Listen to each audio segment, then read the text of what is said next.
കോഴ്സിനകത്ത് ഒരു 90 ഗെയിം കളിക്കുന്ന ഒരാളാണ് സായി. പക്ഷെ അതേ സമയത്ത് തന്നെ സായി എടുത്തത് സേഫ് ഗെയിം കൂടി തന്നെയാണ്. ഇന്ന് രാവിലെ സത്യത്തിൽ ജാസ്മിൻ സായിയുടെ ആ ഒരു സേഫ് ഗെയിമിനെ തന്നെയാണ് ചോദ്യം ചെയ്തത്. അതിൽ നിന്ന് പുറത്തു കൊണ്ടുവരാനാണ് ജാസ്മിൻ ശ്രമിച്ചത്.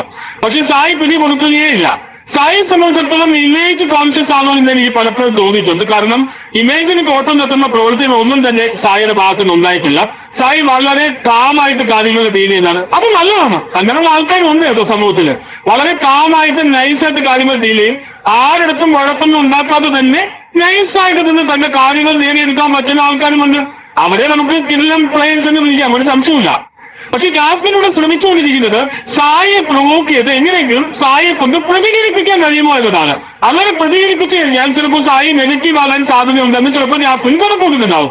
പക്ഷെ സായി ഇതുവരെയും പിടികൊടുത്തിട്ടില്ല. പക്ഷെ ജാസ്മിന്റെ രാവിലത്തെ ആ ഒരു ഗെയിം എനിക്ക് ഇഷ്ടപ്പെട്ടു.